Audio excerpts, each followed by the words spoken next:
Antes del esplendor de Atenas, antes del rigor de Esparta y mucho antes de las hazañas de Alejandro, existió un mundo ancestral, enigmático y fascinante que sentaría las bases de lo que hoy reconocemos como civilización griega. Para comprender verdaderamente la antigua Grecia, es necesario retroceder milenios en el tiempo y descender a las profundidades de la historia, hasta los orígenes olvidados en las islas del Egeo y las llanuras de la península balcánica.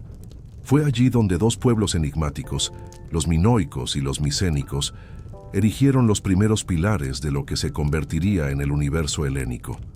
La civilización minoica floreció en la isla de Creta alrededor del 3000 a.C.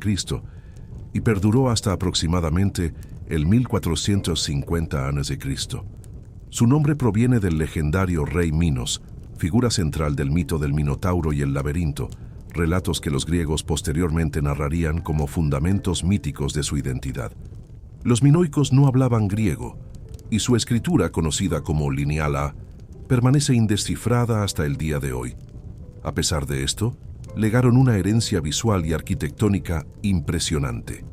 Palacios multifamiliares como el de Cnosos, decorados con frescos vibrantes, sugieren una sociedad próspera, marítima y profundamente vinculada a rituales religiosos.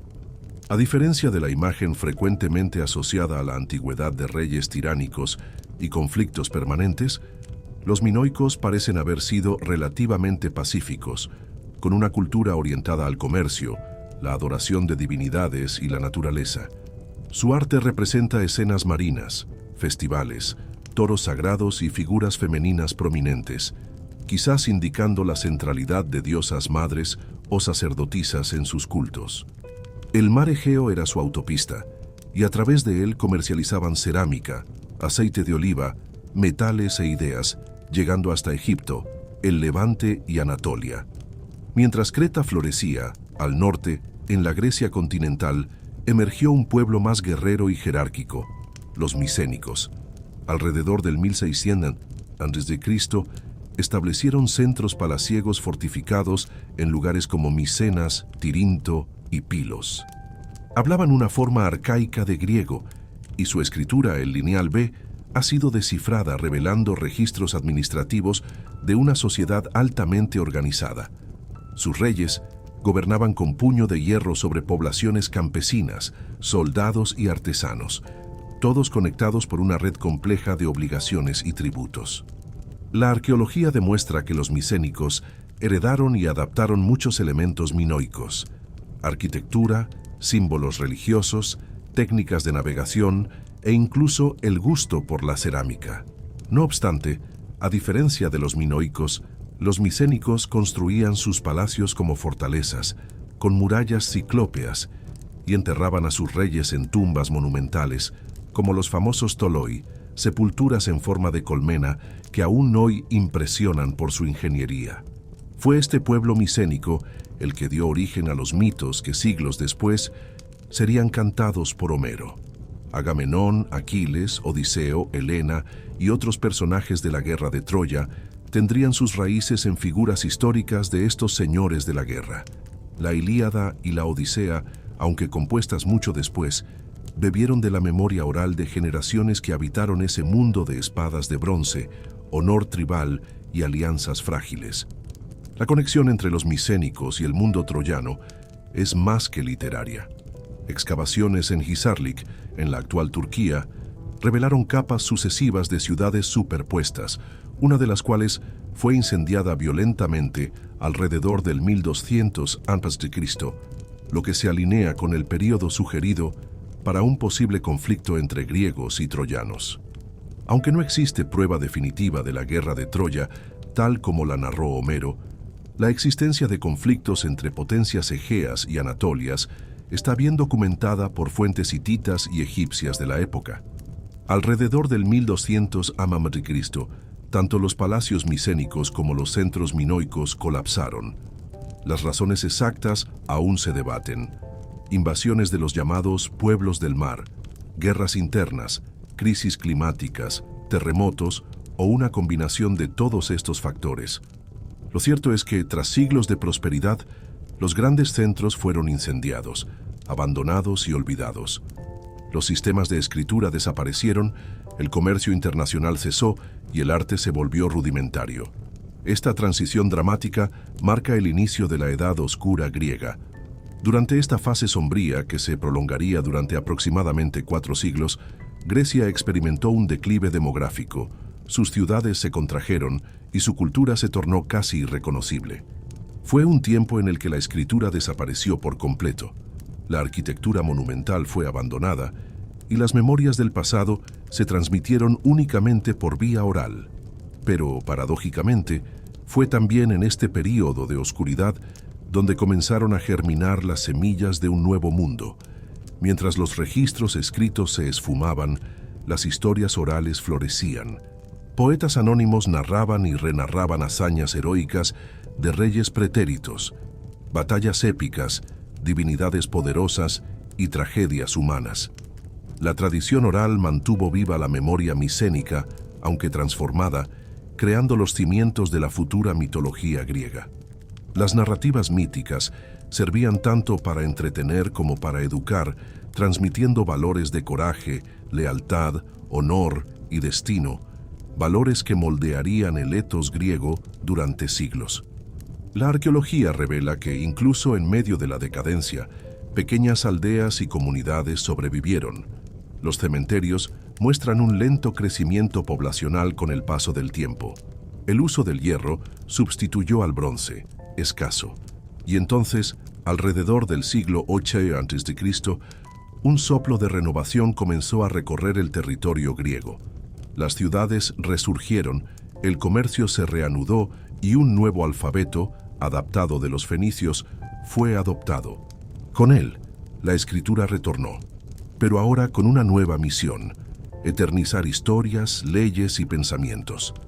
Es en este renacimiento donde Homero compone sus epopeyas, dando forma definitiva a la tradición oral.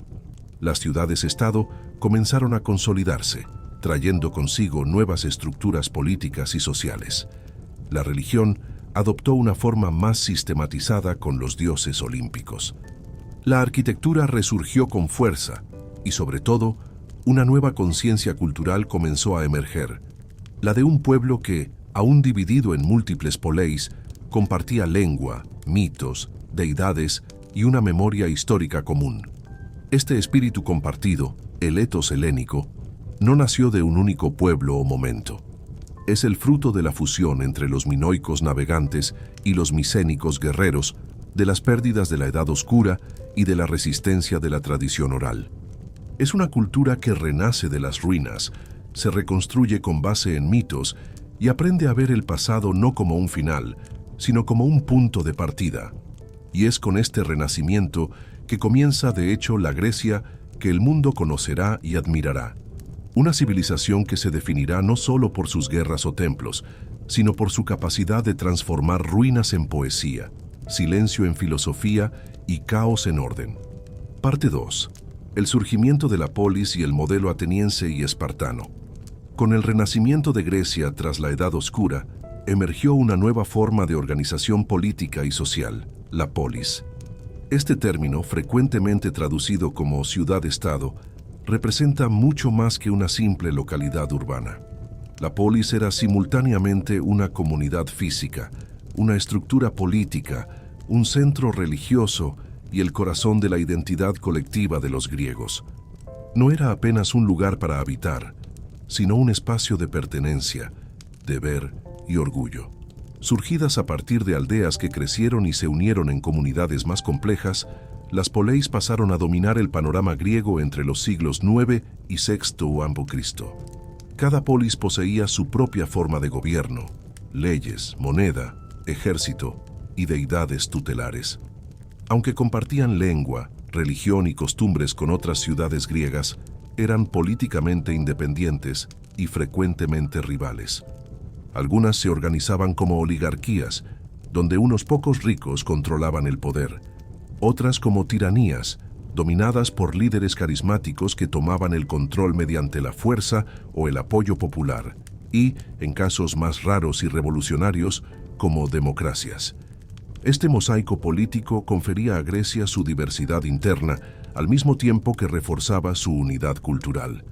Entre los centenares de poleis esparcidas por el territorio griego, dos se destacaron de manera absoluta por su influencia, poder y contraste: Esparta y Atenas. Ambas serían, a lo largo de la historia, modelos opuestos de organización social, política e incluso filosófica. Y fue la tensión entre estas dos ciudades la que moldearía gran parte de la trayectoria del mundo griego. Esparta, la ciudad del orden militar localizada en la región del Peloponeso. Esparta se construyó sobre una mentalidad esencialmente militarista. Desde sus primeros tiempos, los espartanos se diferenciaron por su rigidez social y enfoque en la guerra. La ciudad nació de la unión de aldeas en la fértil llanura de Laconia, pero a diferencia de otras poleis, no incentivó el comercio ni las artes.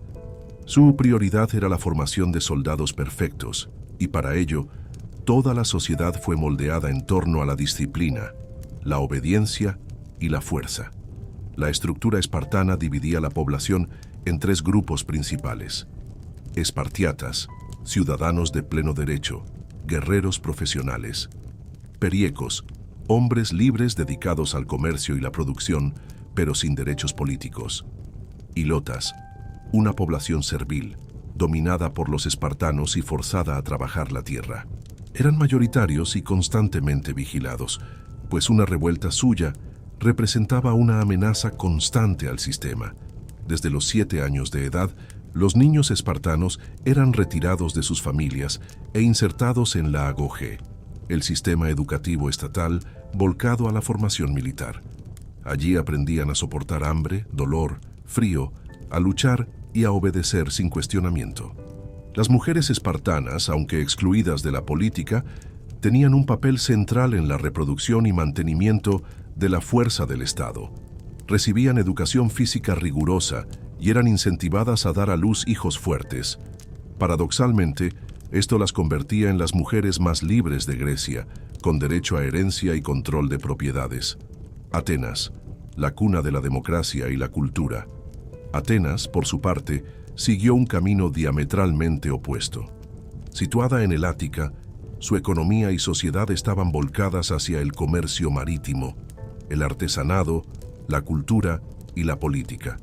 Su puerto, el Pireo, creció rápidamente, transformando la ciudad en un centro cosmopolita y vibrante. Inicialmente, el poder estuvo en manos de la aristocracia, pero a lo largo de los siglos, una serie de reformas abrió espacio para una participación más amplia de los ciudadanos en las decisiones políticas.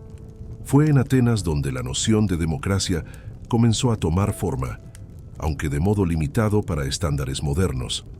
Las reformas de Solón en el siglo VI a.C. aliviaron las deudas que esclavizaban a los campesinos y reorganizaron la sociedad con base en la riqueza, no en el linaje. Posteriormente, Clístenes introdujo la división de la población en demos, distritos, dando origen a la base del sistema democrático ateniense. Los ciudadanos pasaron a votar directamente en muchas decisiones, participar en asambleas y ejercer cargos públicos por sorteo. Es crucial destacar que este concepto de ciudadano excluía a mujeres, esclavos y extranjeros. La estructura social ateniense era compleja y dinámica, con una élite terrateniente, comerciantes enriquecidos, artesanos y trabajadores libres. La esclavitud era común y sustentaba parte importante de la economía. Mientras Esparta buscaba la inmovilidad y la disciplina absoluta, Atenas abrazaba el cambio, el debate y la diversidad de opiniones. Esto se reflejaba en la educación. En la polis ateniense, los niños eran enseñados a leer, escribir, practicar deportes, pero también a pensar críticamente, discutir filosofía y comprender la política. El ideal del ciudadano participativo guiaba el sistema educativo. Las diferencias entre Esparta y Atenas no impedían inicialmente la coexistencia. No obstante, con el tiempo, las tensiones entre estas dos visiones de mundo se volvieron inevitables. Antes de que este conflicto se convirtiera en el eje de la historia griega, el modelo de las poleis siguió expandiéndose, adoptando estructuras diversas, pero siempre con la noción de ciudadanía, la valorización de la autonomía y el orgullo por la propia comunidad. Parte 3. Las guerras médicas, el confronto entre Grecia y el Imperio Persa. El siglo V a.C. sería decisivo para la consolidación del mundo griego como una fuerza unificada frente a una amenaza colosal, el Imperio Persa. La serie de conflictos que llegaría a conocerse como las guerras médicas no solo marcó la historia militar de Grecia, sino que definió la identidad helénica frente al otro, el Oriente, representado por una potencia aparentemente invencible. Por primera vez, las diversas poleis, frecuentemente en conflicto entre sí, encontraron una razón común para unir fuerzas: la supervivencia de la libertad frente a la expansión imperial. El detonante del confronto fue la revuelta jónica, iniciada en 499 a.C. En la costa occidental de Asia Menor, conocida como Jonia, existían varias ciudades griegas fundadas durante el período de las grandes colonizaciones. Estas poleis, aunque culturalmente griegas, se encontraban bajo el dominio del Imperio Persa, que controlaba vastos territorios desde Oriente hasta Anatolia. Los gobernadores persas, los sátrapas, imponían pesados tributos y limitaban la autonomía política de las ciudades. Esta dominación generaba una creciente insatisfacción entre los jonios. La revuelta comenzó en Mileto, liderada por Aristágoras, y rápidamente se extendió por otras ciudades jonias. Los rebeldes buscaron apoyo entre las poleis griegas. Atenas, aún joven como democracia, respondió al apel, enviando naves y soldados. Eretria, otra polis de Eubea, también contribuyó. Juntas, estas fuerzas ayudaron a incendiar Sardes, una de las principales ciudades persas en Anatolia. El gesto fue simbólico y provocador. El rey Darío I del Imperio Persa, al tener conocimiento de la destrucción de Sardes, habría jurado venganza contra Atenas y Eretria, ordenando a un sirviente que le recordara todos los días: «Señor, recuerda a los atenienses». La revuelta jónica fue brutalmente reprimida por los persas en 494 a.C. Mileto, verso de la revuelta, fue arrasada. Sin embargo, el impacto de esta rebelión fue profundo. Darío I vio allí no apenas un acto de insubordinación, sino un desafío directo a su autoridad imperial. Decidió entonces castigar a las ciudades griegas que habían osado desafiarlo y garantir que ninguna otra lo hiciera. Así nació la Primera Guerra Médica. En 490 a.C., Darío envió una poderosa expedición contra Grecia. La fuerza persa cruzó el mar Egeo, conquistó Naxos y otras islas Cícladas y atacó directamente a Eretria, destruyéndola completamente. Acto seguido, desembarcó en las llanuras de Maratón, a pocos kilómetros de Atenas. El ejército persa era numeroso, disciplinado y experimentado. Los griegos, en menor número, debían decidir si enfrentarían a la fuerza invasora o se rendirían. En Atenas, el comando militar estaba en manos de los estrategos, entre los cuales se destacaba Milcíades. Con coraje, propuso un ataque directo. Los hoplitas atenienses, alineados en falange, avanzaron sobre los persas en Maratón.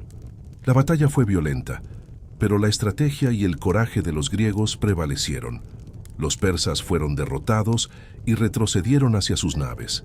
Según la tradición, un mensajero llamado Filípides corrió de Maratón hasta Atenas, aproximadamente 42 km, para anunciar la victoria antes de caer muerto de agotamiento.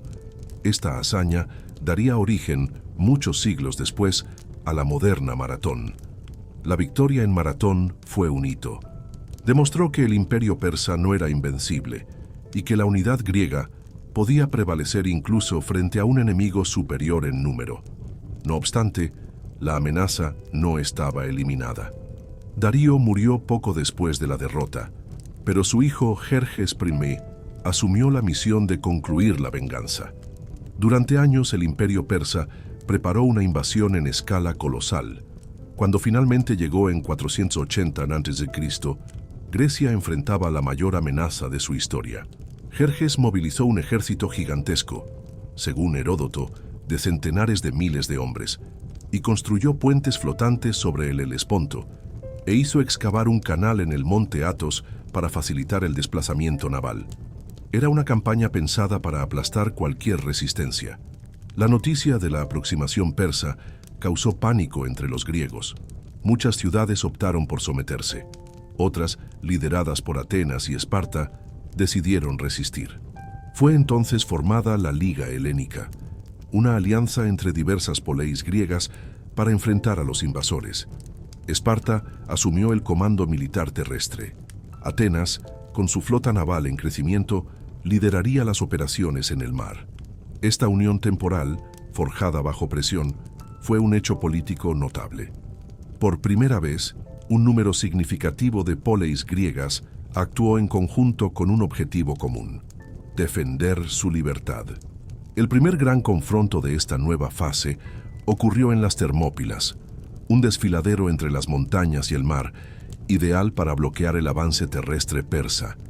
El rey espartano Leónidas lideró una fuerza de cerca de 7.000 griegos, incluyendo 300 espartanos, para detener el avance enemigo. Durante 2 días los griegos resistieron heroicamente frente a un ejército muy superior. Al tercer día, traicionados por un griego que reveló un paso secreto en las montañas, fueron cercados. Leónidas y sus hombres, rehusándose a retroceder, lucharon hasta la muerte. Su sacrificio se convirtió en símbolo de la resistencia griega y del ideal de morir por la libertad. Mientras tanto, en el mar, la flota griega, comandada por Temístocles, buscaba contener a los persas en el estrecho de Artemisio. Las batallas navales fueron indecisas, pero permitieron ganar tiempo. Tras la caída de las Termópilas, los persas marcharon hacia el sur. Atenas fue evacuada. La ciudad fue incendiada por Jerjes. Todo parecía perdido, pero la esperanza vendría del mar. Temístocles había convencido a los atenienses años antes de invertir en la construcción de una poderosa flota, gracias al descubrimiento de minas de plata en Laurión. Esa decisión estratégica revelaría su importancia. Ahora, la flota griega, en desventaja numérica, se posicionó en el estrecho de Salamina. Allí, las grandes embarcaciones persas tendrían dificultad para maniobrar.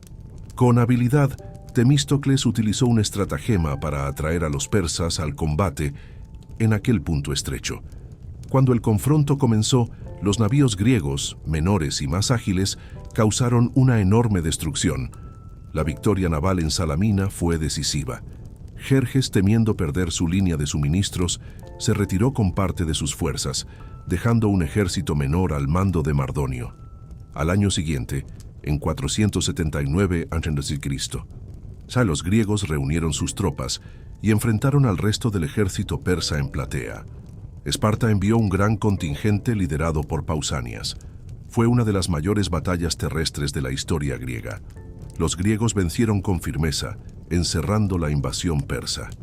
En el mismo período, la flota griega también derrotó a los persas en la batalla naval de Mícala, en la costa de Asia Menor. La amenaza persa había sido finalmente contenida. Las guerras médicas dejaron marcas profundas. Los griegos pasaron a verse como defensores de la libertad contra el despotismo oriental.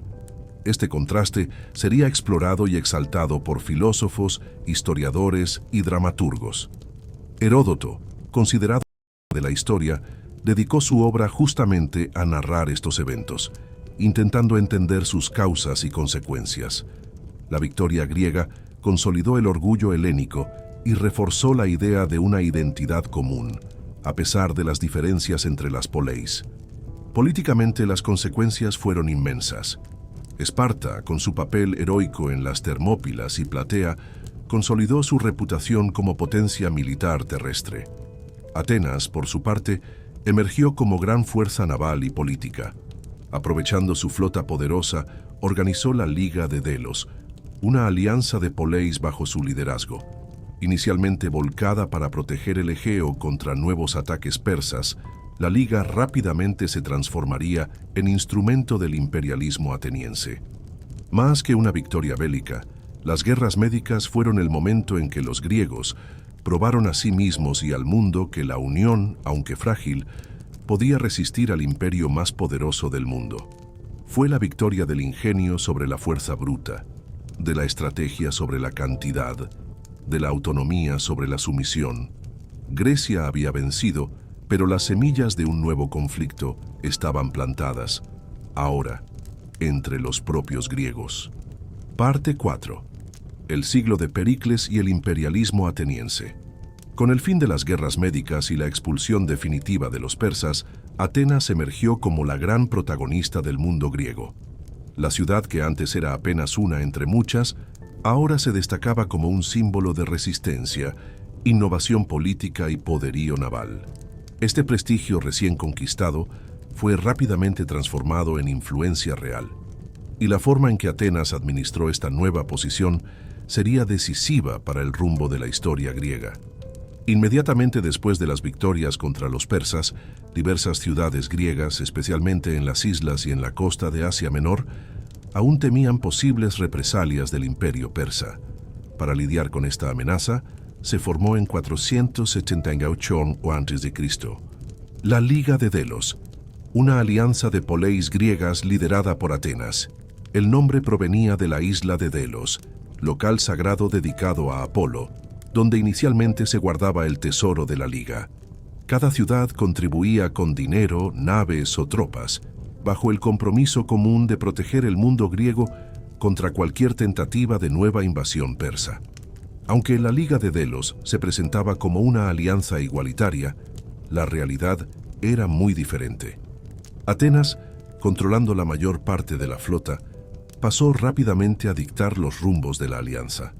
Muchas poleis contribuían apenas con tributos en dinero, lo que permitía a Atenas fortalecer su marina y ampliar su influencia. Con el tiempo, la Liga dejó de ser una coalición defensiva y se transformó en un imperio disfrazado, con Atenas al mando y las demás ciudades en posición subordinada. El tesoro de la Liga, antes mantenido en Delos, fue transferido para Atenas alrededor de 454 a.C., se bajo la justificativa de mayor seguridad.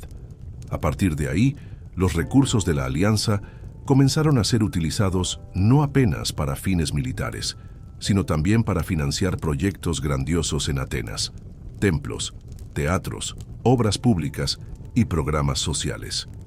Estos eran financiados con el dinero que originalmente debería servir a la protección común. Esta práctica generó un creciente resentimiento entre los aliados, muchos de los cuales no conseguían más desligarse de la Liga sin enfrentar represalias militares. Este nuevo imperio ateniense se consolidó bajo la lideranza de Pericles, figura central de la política de la ciudad durante el llamado Siglo de Pericles.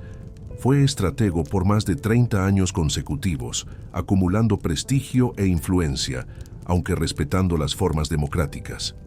Su gobierno fue marcado por una serie de reformas sociales, por el fortalecimiento de la democracia directa y, sobre todo, por el esplendor cultural y artístico que transformó Atenas en el epicentro de la civilización griega. Pericles expandió los mecanismos de participación política.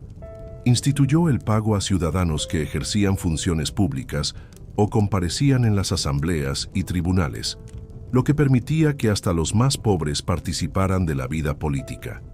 Esta medida consolidó la democracia directa, en que los propios ciudadanos decidían leyes, elegían magistrados y juzgaban casos jurídicos. La eclesía, asamblea popular, reunía miles de ciudadanos para deliberar sobre todos los asuntos relevantes. La Bulé, Consejo de los 500, preparaba la pauta de las discusiones, mientras los tribunales populares juzgaban crímenes y disputas civiles. Las reformas de Pericles también impulsaron la producción artística e intelectual como nunca antes se había visto. La Acrópolis fue reconstruida en gran escala. El Partenón, templo dedicado a la diosa Atenea, se convirtió en el símbolo máximo de la grandeza ateniense. Construido con mármol blanco del Pentélico y decorado con las esculturas de Fidias, el Partenón era más que un templo. Era una afirmación de poder, belleza y sofisticación cultural. Además de él, otras construcciones magníficas como los Propileos y el Erecteón embellecían la ciudad, todas celebrando a los dioses, la democracia y el orgullo de ser ateniense. El teatro, que ya era parte de la vida religiosa y cultural, floreció con una intensidad sin precedentes.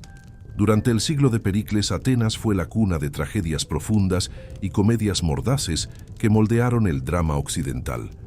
Autores como Esquilo, Sófocles y Eurípides crearon piezas que cuestionaban el destino, la justicia, los límites del poder humano y la relación con los dioses. Las tragedias, presentadas durante las fiestas dionisíacas, reunían a toda la población en un espacio de reflexión colectiva. Ya las comedias, como las de Aristófanes, no ahorraban críticas a los políticos, a los filósofos y a la propia sociedad. En la filosofía, el siglo de Pericles abrió camino para el florecimiento de la razón y la investigación racional del mundo. Anaxágoras introdujo la idea de un principio intelectual organizador del cosmos. Protágoras y los sofistas comenzaron a cuestionar los valores tradicionales, proponiendo que el conocimiento, la moralidad y la verdad dependían del punto de vista humano. Esta efervescencia intelectual prepararía el terreno para el surgimiento de las grandes escuelas filosóficas en las décadas siguientes. La vida cotidiana en Atenas también reflejaba esta atmósfera vibrante. Los ciudadanos, al mismo tiempo que participaban de la política y frecuentaban los teatros, también se reunían en el ágora para debatir, comprar, vender e informarse. Era una sociedad en que la palabra era poder. Saber argumentar, persuadir y exponer ideas era fundamental. La educación priorizaba la formación del ciudadano activo y consciente. La retórica, la gramática y la filosofía se volvían herramientas indispensables. Esta imagen gloriosa, sin embargo, escondía contradicciones profundas. Aunque la democracia florecía, ella era restrictiva. Solo hombres adultos nacidos de padres atenienses podían ser ciudadanos. Mujeres, metecos, extranjeros residentes y esclavos, que componían la mayoría de la población, estaban excluidos de la vida política. Las mujeres atenienses vivían bajo tutela masculina, raramente salían a las calles solas y tenían funciones restringidas al ambiente doméstico. Los esclavizados, por su vez, realizaban gran parte del trabajo manual y permitían que los ciudadanos se dedicaran a la política, a la guerra y al ocio. La hegemonía de Atenas, sustentada por su flota y por los tributos de la Liga de Delos, era vista con preocupación por otras poleis. Esparta, tradicionalmente aislacionista, observaba con desconfianza el crecimiento del poder ateniense. Corinto, rica e influyente, también comenzaba a cuestionar el papel dominante de Atenas. Las tensiones, que habían sido apaciguadas por la amenaza persa, comenzaban a resurgir. El propio imperialismo ateniense, ejercido bajo el manto de la Liga de Delos, era motivo de revolta para varias ciudades. Cuando alguna polis intentaba desligarse de la Liga, Atenas reaccionaba con violencia. Las expediciones militares contra rebeldes como Naxos y Tasos mostraban que la alianza se había vuelto un imperio de facto. Los aliados estaban sometidos a la autoridad de Atenas, contribuyendo con recursos, pero sin voz real en las decisiones. La ciudad invertía esos recursos no apenas en defensa y cultura, sino también en obras públicas que generaban empleos y ampliaban el bienestar de los ciudadanos atenienses. Las construcciones monumentales empleaban centenares de trabajadores. Programas de asistencia a los más pobres garantizaban acceso a alimentos y protección jurídica. Era una democracia que beneficiaba su base ciudadana, pero que se sustentaba parcialmente a costa del trabajo de los esclavos y de los tributos de las ciudades sometidas. Pericles comprendía esta complejidad. En sus discursos, como aquel registrado por Tucídides en el contexto de la guerra del Peloponeso, exaltaba la democracia ateniense como modelo para el mundo, destacando el amor a la libertad, el mérito individual y la participación activa en la vida pública. Al mismo tiempo, defendía la necesidad de firmeza y dominio sobre los aliados. Para él, la grandeza de Atenas justificaba su preeminencia. El siglo de Pericles fue, por tanto, una era de brillo inigualable. En pocas décadas, Atenas alcanzó un patrón de desarrollo político, cultural y estético que influenciaría al mundo occidental por milenios. Pero esa misma grandeza contenía los gérmenes de la discordia, la concentración de poder, los resentimientos acumulados entre las otras poleis, el peso de la hegemonía militar y la fragilidad de las alianzas formaban un terreno inestable. La paz aparente escondía conflictos latentes. El auge de Atenas sería también el prenuncio de su caída. Parte 5. La Guerra del Peloponeso. El conflicto que devastó Grecia. La Guerra del Peloponeso representó uno de los capítulos más dramáticos y transformadores de la historia de la Grecia antigua. Este conflicto prolongado, que se extendió desde el año 431 hasta el 404 a.C., enfrentó directamente a las dos mayores potencias del mundo griego, Atenas y Esparta. Más que una simple contienda militar, esta guerra constituyó una crisis profunda que expuso las fragilidades políticas, sociales y culturales de las poleis griegas, acelerando la decadencia del período clásico y dejando cicatrices duraderas en la mentalidad y organización de las sociedades occidentales. Las causas de la guerra fueron complejas y multifacéticas, combinando rivalidades históricas, disputas económicas, alianzas inestables y tensiones ideológicas. El punto de partida puede encontrarse en la hegemonía creciente de Atenas sobre la Liga de Delos. El dominio ateniense y su expansión marítima fueron interpretados como amenazas directas por los espartanos y sus aliados de la Liga del Peloponeso, una coalición liderada por Esparta que incluía ciudades poderosas como Corinto, Tebas y Argos. Aunque las poleis habían cooperado en la defensa contra los persas décadas atrás, las divergencias fundamentales nunca habían sido superadas. La rivalidad entre Atenas y Esparta trascendía lo militar, extendiéndose a lo cultural y político. Atenas encarnaba una democracia que promovía la participación amplia de los ciudadanos, el florecimiento cultural y el comercio marítimo. Esparta, por el contrario, representaba una oligarquía rígida, centrada en la disciplina militar, la austeridad y el control social interno. Estas diferencias generaban desconfianza mutua y dificultaban la cooperación sostenida. Adicionalmente, ambas ciudades poseían sistemas militares y estrategias contrastantes. Atenas invertía en su poderosa flota naval, mientras Esparta mantenía un ejército terrestre temido por su disciplina y eficacia. Las tensiones se intensificaron mediante disputas en regiones periféricas, particularmente en el Ática y la Beocia. El incidente en Corinto, donde una colonia ateniense en Epidamno entró en conflicto con ciudades locales apoyadas por Corinto, involucró a ambas ligas y generó un efecto dominó de acusaciones y amenazas. Pequeñas escaramuzas y provocaciones se multiplicaron hasta que en el 431 a.C., Esparta declaró formalmente la guerra a Atenas. La primera fase del conflicto, conocida como la Guerra Arquidámica, tuvo como protagonista al rey espartano Arquídamo II. La estrategia espartana era clara: invadir el territorio ateniense, devastar las tierras agrícolas y forzar a Atenas a salir de behind de sus murallas largas. Los espartanos contaban con la superioridad de sus tropas terrestres y esperaban debilitar a Atenas mediante la presión constante. Atenas, por su parte, confiaba en su flota para mantener abiertas las rutas de suministro y atacar a los aliados espartanos por mar. Sin embargo, la guerra no siguió el guión previsto. Atenas, bajo el liderazgo de Pericles, adoptó una estrategia defensiva concentrando a su población dentro de las murallas de la ciudad y confiando en su poder naval. Esta decisión, aunque sensata desde el punto de vista militar, resultó en condiciones de hacinamiento e insalubridad que desencadenaron una epidemia devastadora en el 430 a.C. La peste mató a un tercio de la población ateniense, incluyendo al propio Pericles. El impacto de la enfermedad fue profundo, afectando la moral, el liderazgo y la capacidad de resistencia de la ciudad. Tras la muerte de Pericles, la guerra adquirió nuevas dimensiones. La inestabilidad política aumentó con diferentes facciones disputando el poder en Atenas. Líderes como Cleón y Nicias se alternaron en el mando, proponiendo políticas distintas y a veces contradictorias.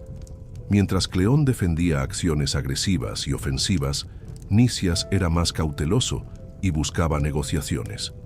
Uno de los episodios más emblemáticos de este periodo fue la desastrosa expedición ateniense a Sicilia, entre el 415 y el 413 a.C. Motivada por ambiciones expansionistas y alianzas locales, Atenas envió una flota gigantesca para conquistar Siracusa, la principal ciudad de la isla. Sin embargo, la campaña resultó en un fracaso catastrófico. Las fuerzas atenienses fueron derrotadas, su flota destruida y muchos soldados capturados o muertos. Esta derrota debilitó severamente a Atenas, tanto militar como psicológicamente, y abrió el camino para que Esparta intensificara sus ofensivas. Esparta, por su parte, aprovechó la oportunidad para fortalecer su marina con ayuda financiera y técnica de los persas, sus antiguos enemigos. Esta alianza improbable fue fundamental para equilibrar la balanza de poder. Con una flota reforzada, los espartanos lograron bloquear a Atenas e impedir su abastecimiento por mar, además de realizar ataques a las colonias y aliados atenienses. Los años siguientes estuvieron marcados por una serie de batallas, asedios y traiciones que desgastaron a ambas partes. Las alianzas cambiaban con frecuencia, con ciudades cambiando de bando según las ventajas momentáneas. La guerra naval y terrestre proseguía sin decisiones rápidas, transformándose en un conflicto prolongado que minaba las economías, drenaba los recursos humanos y aumentaba el odio y la desconfianza entre los griegos. Finalmente, en el 404 a.C., tras un prolongado asedio y la pérdida de su flota, Atenas se rindió incondicionalmente. Las consecuencias fueron severas. Esparta impuso un gobierno oligárquico conocido como los 30 tiranos, que gobernó con brutalidad, persiguiendo opositores y restringiendo derechos. Aunque este régimen duró poco, marcó una profunda crisis política y social en la ciudad.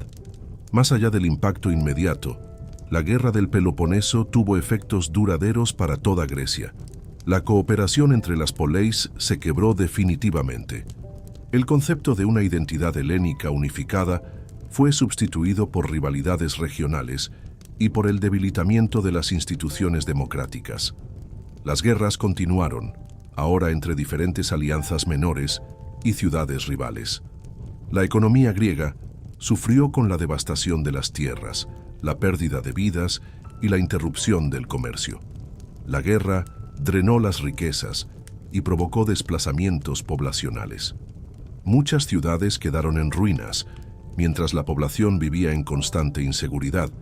Culturalmente, el período marcó un momento de reflexión y crisis.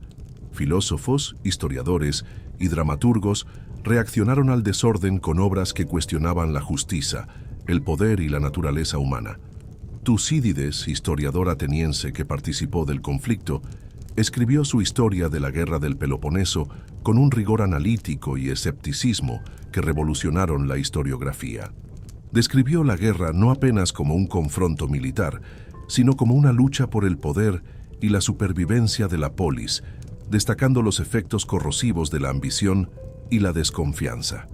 Dramaturgos como Eurípides crearon obras que reflejaban el sufrimiento y el caos de la época, cuestionando los valores tradicionales y la intervención de los dioses en los destinos humanos. La tragedia pasó a abordar temas más sombríos, revelando la fragilidad de la condición humana frente a la guerra y la violencia. La guerra del Peloponeso expuso los límites de los modelos políticos griegos.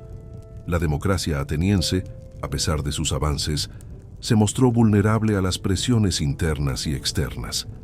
La oligarquía espartana, por su vez, demostró rigidez y falta de adaptabilidad. El equilibrio delicado que sustentaba la civilización griega clásica fue roto. Con el debilitamiento de Atenas y Esparta, otras potencias regionales comenzaron a ganar influencia. Tebas, por ejemplo, emergió como un actor importante en las décadas siguientes, desafiando la hegemonía de las grandes poleis tradicionales. Sin embargo, el escenario griego permaneció fragmentado y vulnerable. La falta de unidad abriría camino para la ascensión de fuerzas externas, como Macedonia. que bajo el liderazgo de Filipo II y posteriormente Alejandro Magno, conquistaría Grecia y fundaría un imperio que transformaría el mundo conocido. Así, la Guerra del Peloponeso representa no apenas el auge y la caída de una era, sino también la transición hacia un nuevo capítulo de la historia griega, marcada por alianzas frágiles, traiciones, heroísmo y tragedia. Fue el preludio del fin de la autonomía de las poleis y del antiguo orden griego. A pesar de la devastación, el legado cultural e intelectual de esta época resistió al tiempo. Las lecciones de la guerra, los debates políticos y las obras artísticas que surgieron en el contexto del conflicto continuaron influenciando a las generaciones futuras, moldeando la comprensión sobre el poder, la ética, la política y la sociedad. La memoria de la Guerra del Peloponeso sirve como alerta y reflexión sobre los peligros del conflicto interno, de la ambición desenfrenada y de la pérdida de la cohesión social. Es un recordatorio de la fragilidad de las conquistas humanas frente a las fuerzas de la guerra y la desunión. Parte 6. Alejandro Magno y el período helenístico. Alejandro III de Macedonia, conocido universalmente como Alejandro Magno, nació en el año 356 a.C. en Pela, capital del reino macedonio. Hijo del rey Filipo II y de la reina Olimpia, Alejandro fue preparado desde su infancia para una vida de liderazgo, poder y conquista. Su educación desempeñó un papel fundamental en la formación de su carácter, visión y ambición. Un aspecto particularmente significativo de esta formación fue el período en que estudió bajo la tutela del filósofo Aristóteles, uno de los más grandes pensadores de la antigüedad. Filipo II, reconociendo el talento y potencial de su hijo, buscó para él la mejor educación posible. Aristóteles fue invitado a ser tutor del joven príncipe alrededor de los 13 años de edad.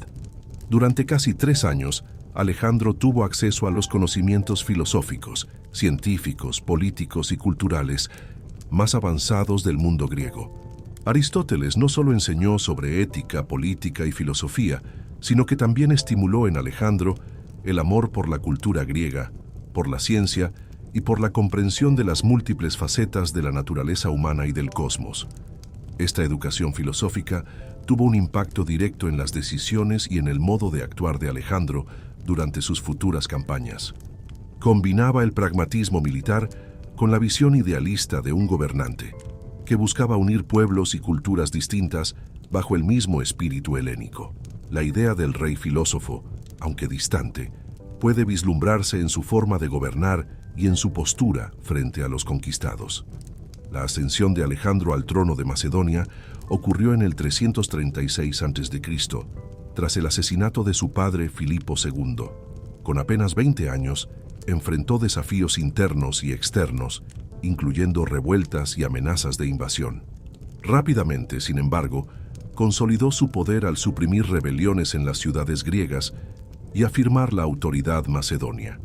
También confirmó la intención de su padre de invadir el vasto imperio persa, que dominaba Asia Menor, Egipto, Mesopotamia y territorios aún más distantes. En el año 334 a.C., Alejandro inició su histórica campaña militar contra el imperio persa, cruzando el Helesponto, actual estrecho de los Dardanelos, con su ejército. Su estrategia combinaba rapidez, sorpresa y una habilidad táctica extraordinaria. En la batalla del Gránico, su primera gran victoria, derrotó a las fuerzas persas que intentaban resistir la invasión. A partir de allí, el camino hacia Asia estaba abierto. La conquista de las ciudades de Asia Menor fue rápida y decisiva. Alejandro liberó varias ciudades griegas que estaban bajo dominio persa, ganando apoyo y legitimidad. Al avanzar hacia el interior del imperio, enfrentó al rey persa Darío III en batallas épicas como las de Isos 333 a.C. y Gaugamela 331 a.C. En estas batallas, la superioridad táctica de Alejandro, su carisma y la disciplina de su ejército garantizaron victorias que desmantelaron el poder persa.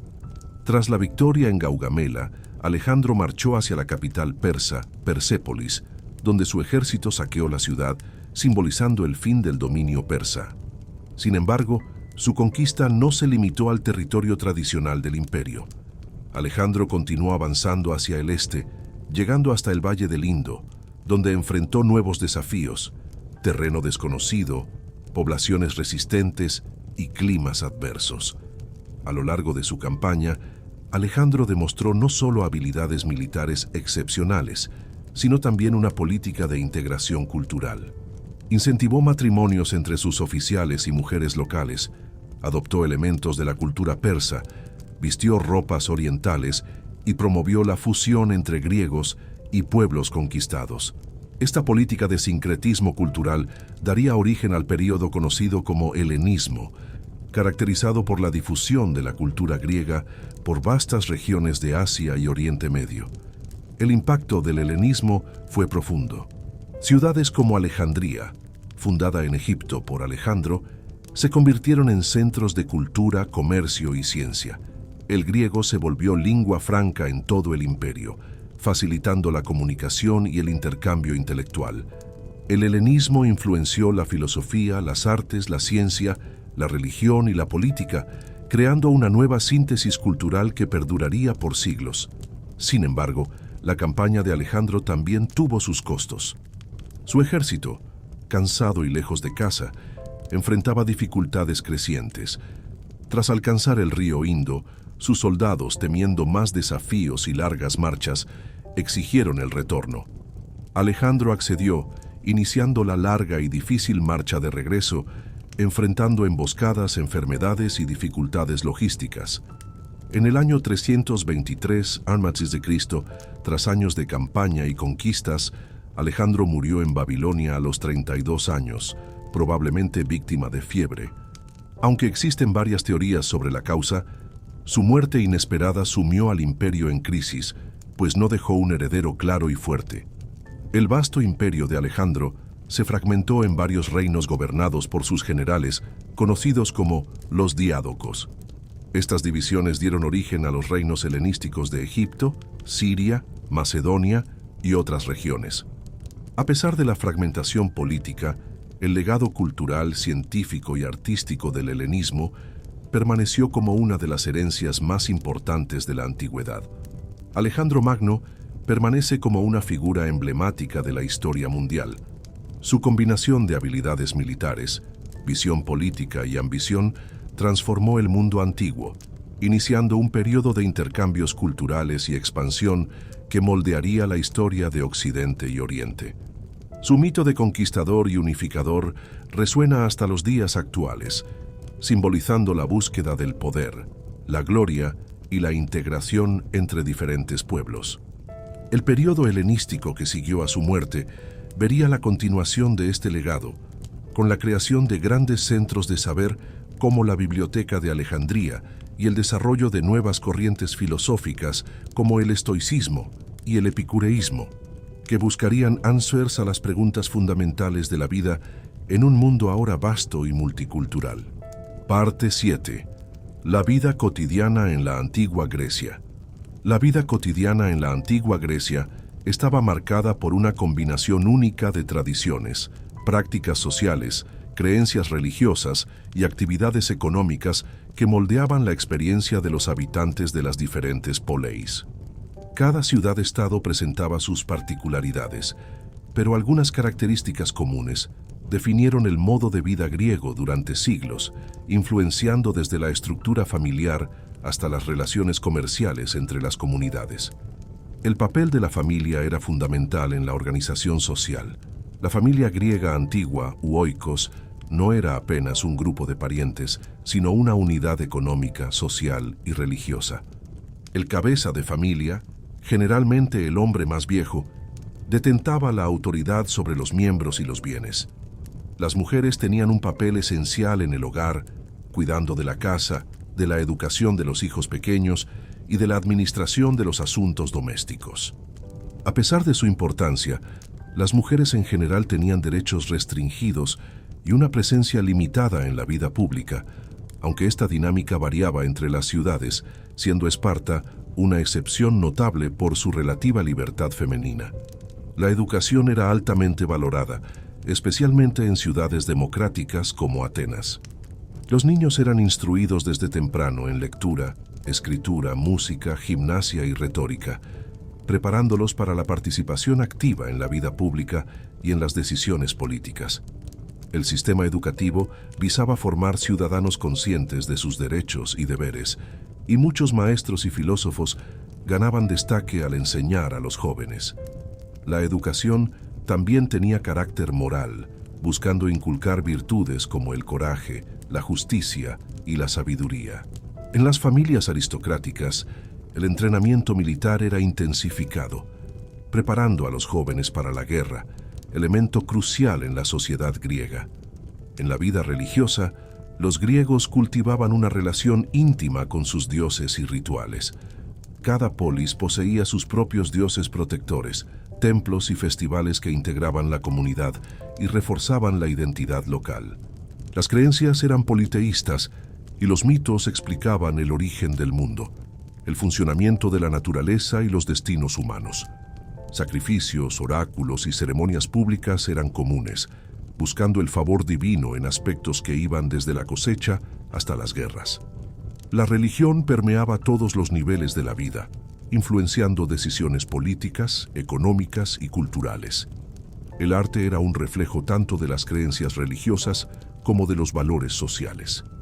Las esculturas buscaban la armonía y la perfección del cuerpo humano, celebrando la belleza y la fuerza, y eran frecuentemente dedicadas a los dioses o a héroes.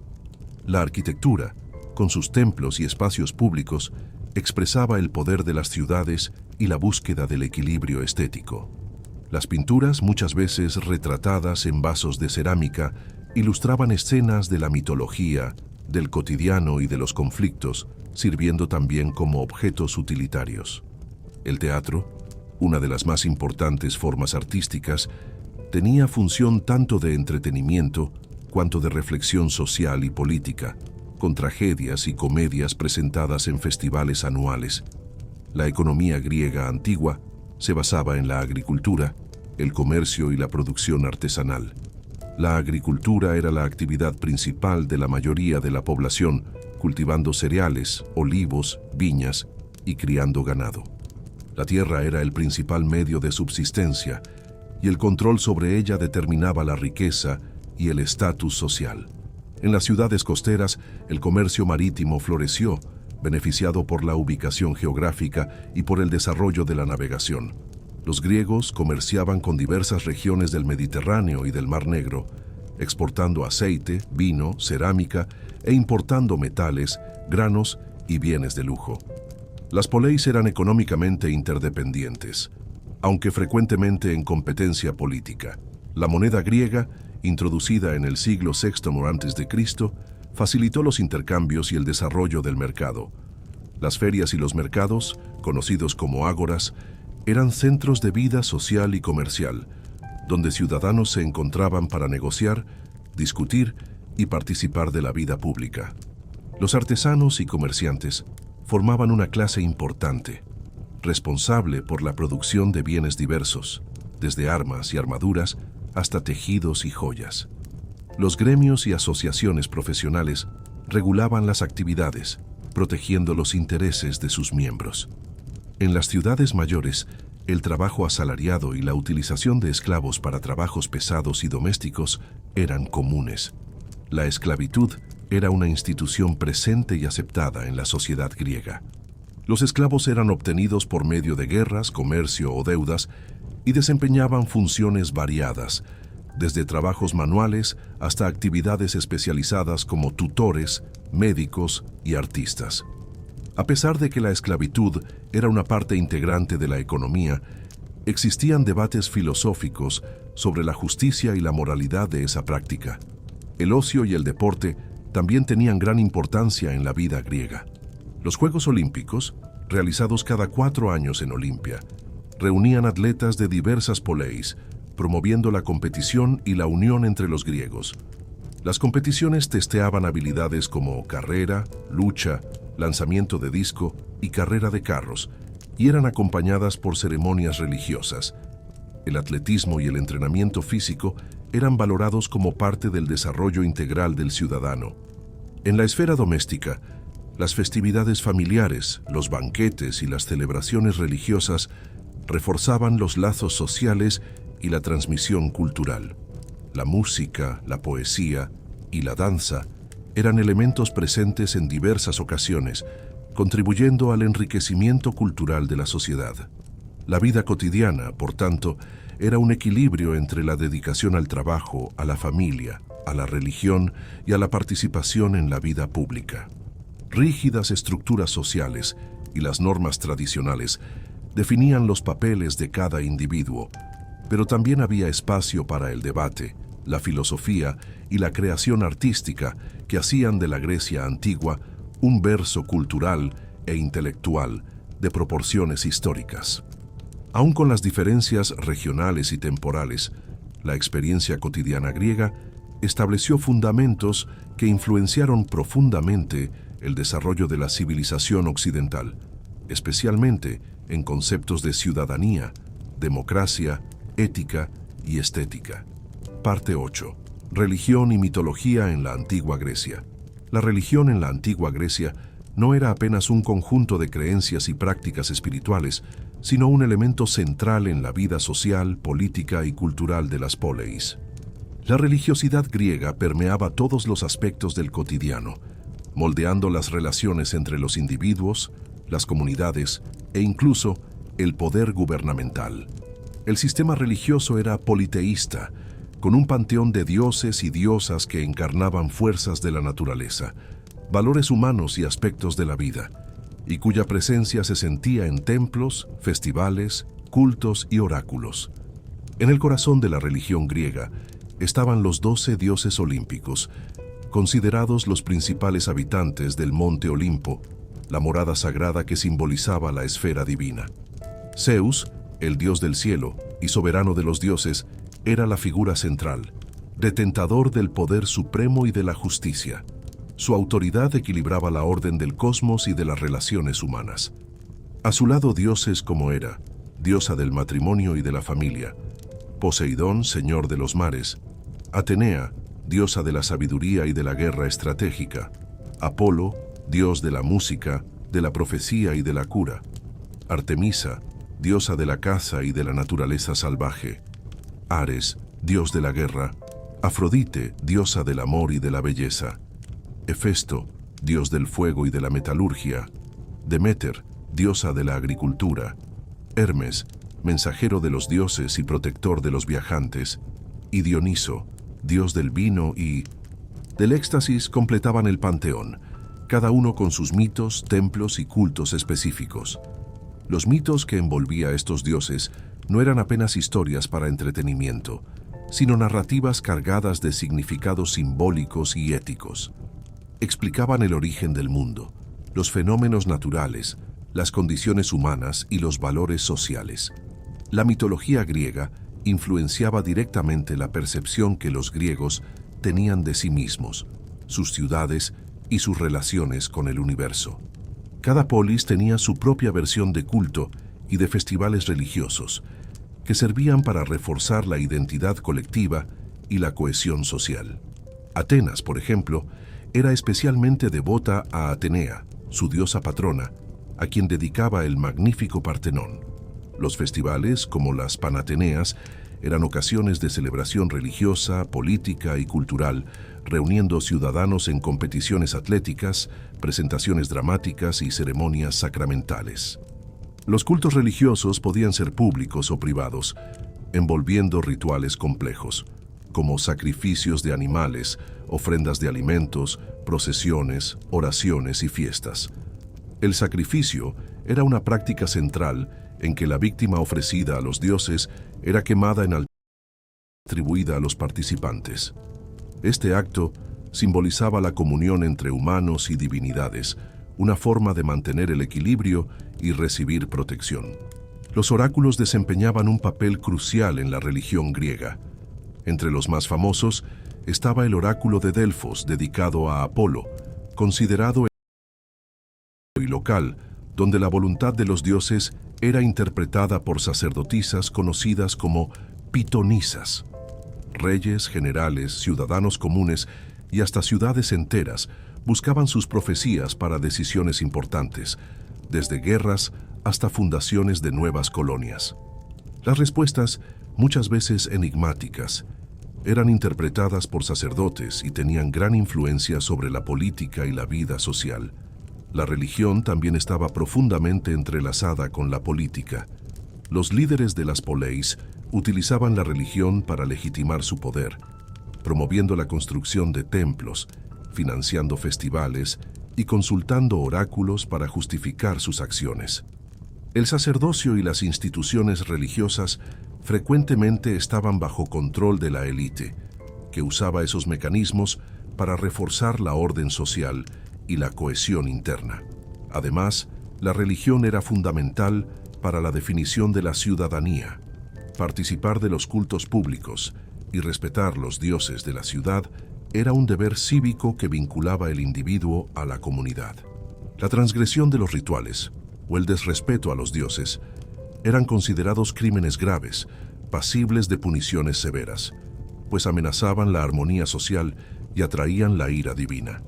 Cultos mistéricos, como los de Eleusis, dedicados a Deméter y Perséfone, ofrecían experiencias religiosas secretas que prometían una vida después de la muerte y una comunión más íntima con lo divino. Estos cultos, restringidos a iniciados, tenían un papel importante en la espiritualidad individual y colectiva, complementando los cultos públicos y oficiales. La relación entre religión y arte también era estrecha. Templos eran construidos con gran esmero arquitectónico para abrigar estatuas de los dioses, mientras escultores y pintores representaban escenas mitológicas que transmitían valores e historias sagradas. El teatro, surgido en las celebraciones religiosas, exploraba temas mitológicos y éticos, sirviendo tanto para entretenimiento cuanto para reflexión sobre la condición humana y la justicia divina. En resumen, la religión griega antigua fue una fuerza vital que estructuró la vida de las poleis, integrando mitología, política, cultura e identidad cívica. Por medio de los dioses olímpicos, de los rituales, de los cultos y de los oráculos, los griegos construyeron un sistema complejo que explicaba el mundo, orientaba el comportamiento y unía a las comunidades en torno a valores compartidos. Esta religiosidad plural y dinámica fue uno de los pilares que sustentaron la civilización griega, influenciando profundamente el desarrollo cultural y social que ecoa hasta los días modernos. Parte 9. Arquitectura y urbanismo. Griego, la búsqueda de la perfección. La arquitectura y el urbanismo griegos antiguos son manifestaciones materiales que reflejan no solo la habilidad técnica de sus constructores, sino también la profunda relación entre la sociedad, la religión y la visión cosmológica que permeaba el mundo helénico. Desde las primeras ciudades hasta el auge de la Grecia clásica y helenística, la construcción y el planeamiento de las ciudades fueron orientados por principios estéticos, funcionales y simbólicos, que buscaban expresar la armonía, el orden y la excelencia que los griegos valoraban en todos los aspectos de la vida. El planeamiento urbano griego seguía modelos que variaban conforme la geografía, la historia y las necesidades específicas de cada polis. Pero algunas características eran comunes a muchas ciudades. Las ciudades eran organizadas en torno a espacios públicos centrales, donde se concentraban las actividades políticas, religiosas, comerciales y sociales. Estos espacios, como las ágoras, templos y teatros, configuraban el corazón palpitante de la vida urbana, articulando la comunidad y expresando los valores colectivos. La ágora era el espacio público más importante, funcionando como plaza central, donde los ciudadanos se reunían para discutir política, comercio, filosofía y cuestiones cotidianas. Ella era cercada por edificios públicos, tiendas, templos y pórticos que facilitaban la circulación y el encuentro entre las personas. La ágora simbolizaba la democracia y la participación ciudadana, siendo el palco de los debates y asambleas, pero también un mercado vibrante que reflejaba la dinámica económica de la ciudad. Los templos eran estructuras sagradas dedicadas a los dioses y diosas, y su arquitectura reflejaba la importancia de la religión en la vida griega. Construidos en locales elevados o centrales, los templos buscaban transmitir majestad, belleza y estabilidad. El estilo dórico, con sus columnas robustas y austeras, expresaba fuerza y simplicidad, mientras el estilo jónico presentaba columnas más esbeltas y ornamentos delicados, y el corintio, el más elaborado, destacaba por sus capiteles decorados con hojas de acanto. El Partenón en Atenas es el ejemplo más emblemático, construido para honrar a Atenea, la diosa patrona de la ciudad, y representa la síntesis del equilibrio, de la proporción y de la perfección estética que caracterizan la arquitectura clásica. Además de los templos, los griegos construyeron teatros al aire libre que se convirtieron en íconos de la cultura urbana. Los teatros eran espacios donde el arte, la religión y la política se encontraban, abrigando presentaciones de tragedias y comedias que discutían temas fundamentales de la condición humana, de la justicia y de la ciudadanía. Su localización en laderas naturales permitía una acústica impresionante y una visión panorámica que integraba el espacio urbano al ambiente natural. El Teatro de Epidauro es uno de los ejemplos mejor preservados e ilustra la genialidad de los arquitectos griegos en la creación de espacios que promovían la comunión social y cultural. El urbanismo griego también incorporaba sistemas de calles y vías planeadas que organizaban el flujo de personas y mercancías. Aunque algunas ciudades hayan crecido de forma orgánica, otras, como Mileto, fueron planeadas de forma ortogonal, con calles rectas y cuadras regulares, reflejando una concepción racional y ordenada del espacio urbano. Este planeamiento visaba facilitar la administración, la defensa y la vida comunitaria, al mismo tiempo que simbolizaba el orden y la disciplina social. La relación entre arquitectura y cosmología era profunda. Los griegos creían que el cosmos era gobernado por leyes de armonía y proporción, y estas ideas influenciaron directamente el diseño de los edificios y de las ciudades. La búsqueda por la simetría, por la escala correcta y por la integración con la naturaleza se manifestaba en el uso de las matemáticas y de la geometría, especialmente en las proporciones arquitectónicas. El concepto de módulo, una unidad básica que orientaba las medidas, era aplicado para garantizar que cada elemento arquitectónico estuviera en equilibrio con el todo. Esta búsqueda por el orden reflejaba no apenas una estética formal, sino una visión de mundo en que la armonía entre los elementos era vista como un reflejo del orden divino y natural. La arquitectura, por tanto, no era apenas funcional, sino cargada de significado simbólico, expresando la identidad de la polis y su conexión con el cosmos. Otro elemento importante del urbanismo griego eran las fortificaciones, que protegían las ciudades contra invasiones y conflictos. Murallas y torres eran construidas con técnicas avanzadas para resistir a asedios, demostrando la preocupación con la seguridad y la autonomía de la polis. Estas estructuras también tenían un papel simbólico, representando la fuerza y la determinación de la comunidad. Las casas y edificios residenciales reflejaban la jerarquía social. En las ciudades mayores, las casas de los ciudadanos abastados eran organizadas en torno a patios internos y contaban con espacios para recepciones, mientras las moradas más simples atendían las necesidades básicas de las familias. La privacidad y la separación entre espacios públicos y privados eran características valoradas, especialmente para las mujeres. A lo largo del período helenístico, el urbanismo se sofisticó aún más con el desarrollo de grandes centros urbanos que integraban diversas funciones sociales, culturales y económicas. Ciudades como Alejandría, fundada por Alejandro Magno, ejemplifican este desarrollo combinando templos, bibliotecas, palacios y centros comerciales en un planeamiento que buscaba proyectar poder y modernidad. En resumen, la arquitectura y el urbanismo griegos son expresiones concretas de la filosofía, de la religión y de la organización social de la Grecia antigua. Al construir templos que homenajeaban a los dioses, teatros que promovían la cultura y ágoras que facilitaban la democracia, los griegos crearon espacios que reflejaban su visión de mundo, sus valores y su ideal de orden. Estas realizaciones no apenas marcaron el paisaje físico de las ciudades, sino que también dejaron un legado duradero para la arquitectura y el planeamiento urbano en Occidente. Parte 10. Legado y influencia de la civilización griega. El legado de la antigua Grecia constituye uno de los pilares fundamentales sobre los cuales se construyó la civilización occidental.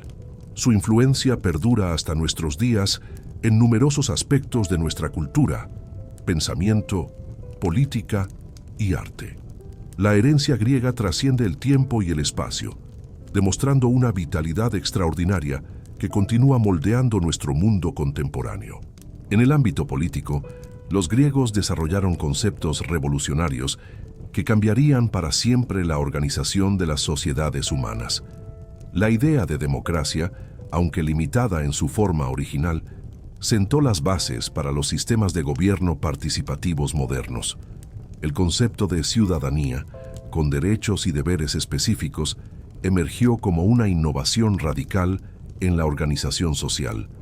Las asambleas populares, los sistemas de votación y los mecanismos de participación cívica creados en Atenas inspiraron a numerosas civilizaciones posteriores y continúan siendo relevantes en las discusiones contemporáneas sobre gobernanza y representación política. La filosofía griega representa quizás la contribución más perdurable de esta civilización. Figuras como Sócrates, Platón y Aristóteles establecieron los fundamentos del pensamiento racional y crítico que caracterizaría la tradición occidental. El método socrático de cuestionamiento, la teoría de las ideas de Platón y el sistema lógico de Aristóteles crearon las bases para el desarrollo de la ciencia, la ética y la metafísica. Estas tradiciones intelectuales no solo sobrevivieron, sino que florecieron, influenciando el pensamiento romano, el medieval y finalmente el moderno. El mundo del arte y la estética debe mucho a los cánones establecidos por los griegos. La búsqueda de la belleza ideal, el equilibrio de proporciones y la armonía formal se convirtieron en estándares que artistas de todas las épocas buscarían alcanzar. La arquitectura griega, con sus órdenes dórico, jónico y corintio, fue adoptada y adaptada por los romanos y revivida durante el Renacimiento, permaneciendo como un lenguaje arquitectónico válido hasta el día de hoy. La escultura griega, desde el estilo arcaico hasta el helenístico, estableció parámetros de representación del cuerpo humano que influenciarían generaciones de artistas. En el campo del drama y la literatura, los griegos crearon formas y géneros que permanecen vigentes. La tragedia y la comedia, tal como fueron desarrolladas en los festivales atenienses, establecieron convenciones dramáticas que todavía informan el teatro y el cine modernos. Las obras de Esquilo, Sófocles, Eurípides y Aristófanes continúan siendo representadas y estudiadas, demostrando su capacidad para explorar temas universales de la condición humana. El legado científico y matemático griego es igualmente impresionante. Figuras como Euclides, cuyos elementos se mantuvieron como texto fundamental de geometría durante milenios. Arquímedes, pionero en física e ingeniería, e Hipócrates, padre de la medicina, establecieron estándares de rigor intelectual y método que definirían la empresa científica. El énfasis griego en la observación empírica, el razonamiento lógico y la explicación naturalista de los fenómenos sentó las bases para el desarrollo posterior de la ciencia moderna. El atletismo y los ideales deportivos desarrollados en la Grecia antigua encuentran su continuación en los Juegos Olímpicos modernos, que revivieron el espíritu de competencia pacífica y excelencia física. El concepto de mente sana en cuerpo sano sigue siendo un ideal educativo valorado en todo el mundo. La lengua griega, a través de su alfabeto y su rico vocabulario, ha enriquecido numerosos idiomas modernos, particularmente en los campos de la ciencia, la medicina y la tecnología. Términos griegos forman la base de la nomenclatura científica internacional y continúan siendo creados para describir nuevos conceptos y descubrimientos. El impacto del pensamiento griego en el desarrollo del cristianismo y la teología occidental fue profundo y duradero. Los padres de la Iglesia se basaron en conceptos filosóficos griegos, para articular y defender la doctrina cristiana, creando una síntesis única que moldearía el pensamiento europeo durante siglos. A pesar de que la Grecia antigua finalmente cayó bajo el dominio romano, su cultura demostró una resistencia notable, influenciando profundamente a sus conquistadores. El concepto de Graecia capta ferum victorem cepit, la Grecia conquistada conquistó a su rudo conquistador, encapsula esta paradoja histórica. Los romanos adoptaron y adaptaron numerosos aspectos de la cultura griega, desde la mitología hasta la arquitectura, pasando por la filosofía y el arte, asegurando así la preservación y difusión del legado helénico. En la era moderna, el redescubrimiento de la cultura griega durante el Renacimiento impulsó transformaciones fundamentales en el arte, la ciencia y el pensamiento europeo. Los ideales humanistas, inspirados en modelos clásicos, ayudaron a dar forma a la modernidad occidental. Durante la Ilustración, pensadores como Voltaire y Rousseau miraron hacia Atenas como modelo de racionalidad y libertad, mientras los fundadores de los Estados Unidos se inspiraron en las instituciones políticas griegas al diseñar su nuevo sistema de gobierno. Hoy, el estudio de la antigua Grecia continúa siendo esencial para comprender los fundamentos de nuestra civilización. Los valores de investigación crítica, debate abierto y búsqueda de la excelencia que caracterizaron a los griegos permanecen como ideales worth pursuing. Los desafíos que enfrentaron, cómo balancear libertad individual y responsabilidad colectiva, cómo reconciliar tradición e innovación, cómo construir una sociedad justa, siguen siendo relevantes en nuestro mundo contemporáneo. La herencia griega nos recuerda que la civilización no es un logro estático, sino un proceso continuo de creación, crítica y recreación. Al estudiar y apreciar las contribuciones de la antigua Grecia, no solo honramos el pasado, sino que también nos equipamos mejor para enfrentar los desafíos del futuro, manteniendo vivo el espíritu de inquiry y excelencia que caracterizó a esta remarcable civilización.